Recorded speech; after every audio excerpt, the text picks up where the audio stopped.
Hello, Froggy here, and today we'll be using the intro mission to glitch out of the Override Europa areas. It seems to be a one-off, so if you've already run it, you'll have to get the mission off of a friend. Continue until you get to the Red Walls of Death. Now, what are we going to do about those? Just remember, we're in a new season. And the seasons don't fear the Reaper. We're just going to go straight through those. Many abilities will work, and it's a bit inconsistent. Sliding is pretty cheap. I also like using a sword swing. We'll want to rush through this part so you can avoid the next wall that spawns. I continue out this way until it says we're in Asterion Abyss. I don't believe it's the normal Asterion Abyss. I highly doubt we can do this from patrol, but anyways, we can do it from here. I don't think we have the ability to summon sparrows on the 6-player version, so we'll have to do it here. So now you can kind of see what's going on here. There's a bunch of these giant box structures, and here's a handy map that a bunch of us on the Raid Secrets Discord stayed up way too late making. You start off in box 6 on the right there. So, what does it take to reach another one of these rooms? I'll be going for the boss room here, which is unfortunately the only one that I haven't been able to safely land on. But it is quite a trek. For your viewing enjoyment, I have opted to cut through the boxes here, so it should make the route a little bit more scenic. So now we are passing through box number 5. You can see the structure down below. We'll visit that one next. And in case you're wondering, no, those diagonal things are not solid. I'll spare you the flight for the other ones, but figure I should show it at least once. This can take quite a while to fly, so forgive me for not trying more than 10 times to hit this room. But I believe this is where you fight the boss during the Override Europa missions. I haven't done too many of those, so I don't know my way around them too much just yet. And here we are back in box number 5. I believe the rest of these are Override rooms. This was actually the first one that I visited, so you can see I'm being fairly cautious here. Throwing a grenade to check if the ground might be solid beneath me. They're all surrounded by turnbacks, so you want to be a bit careful there. Drop through with enough speed to get through them. Originally, we had been hoping to get here from within the activity itself, but we figured it might be easier from the intro mission since you have access to sparrows there. Luckily, we have a buddy with an alt account that has not run it, so we were able to get in. We didn't have much luck, so we went on with the rest of the mission until Bach Minetti happened to go through the Red Walls of Death and found that he could keep going afterwards, and the rest is as you've seen it here. We spent a fair bit of time tracking down the various boxes.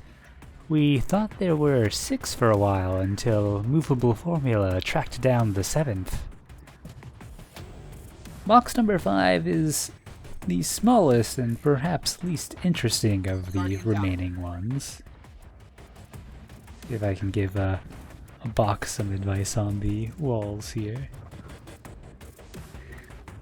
Most of the structures have a bit more of a running path to them. Unfortunately, you can't really escape out of these and keep going. At least, I wasn't able to. Perhaps with Code of the Missile or something, you might make it. Hey, Bach made it.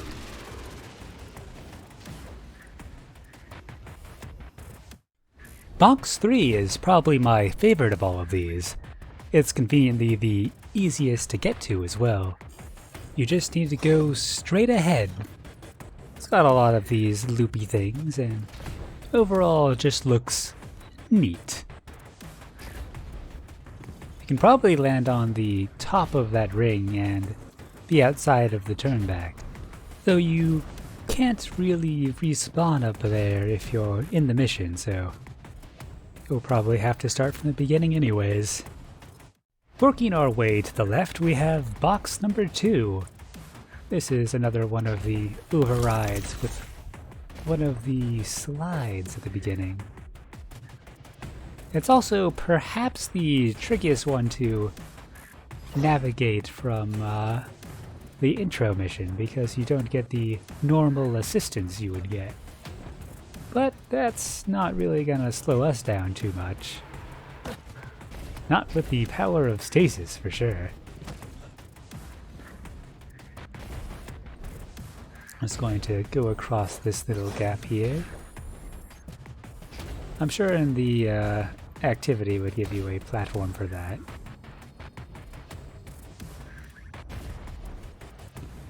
And the stasis nade will get us up here.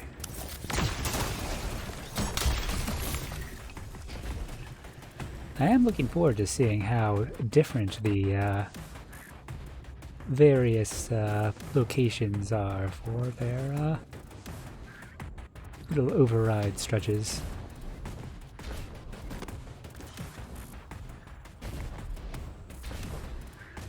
Neat little tower up here. There's turnbacks all around, so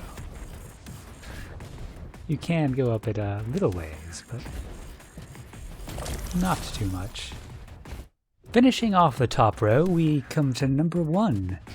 This is another one with a nice little ring around it. And in this case, I'm actually entering it from the back. I ended up hitting a kill barrier trying to drop down at the start. But we do have a Sparrow, so you can just Sparrow fly up to the top. This one has a nice double slide.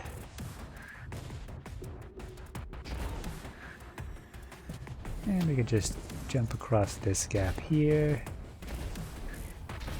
And it's nice and easy. I've been enjoying the kind of Tron aesthetic of this season. Be interesting to see if the others are varied at all in their colors.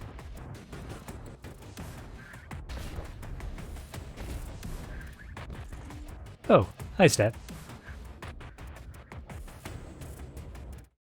The last box to reach is number 7. It is quite a distance away, so have fun sparrow flying to it. It does have some redeeming qualities that we'll get to in a moment. But first, we've got another slide. Whee! Don't slam into the wall, you're going to feel very silly. But this little twisty tube is rather nice.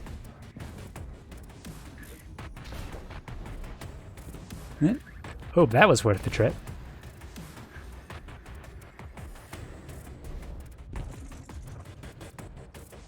And I suppose for completion we can go through the one that this mission is supposed to use.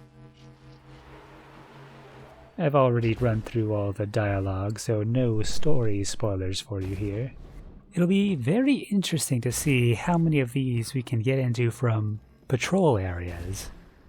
I don't think this one is such a place. I think once we hit the cutscene where we see Mithrax, we go to a separate version.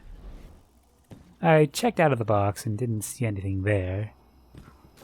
but I'll be sure to keep you posted as exploration continues. In the meantime, I'm going to leave you with a little clip of what happened just before we got to this part. Seems an Eliksni took a liking to my sparrow.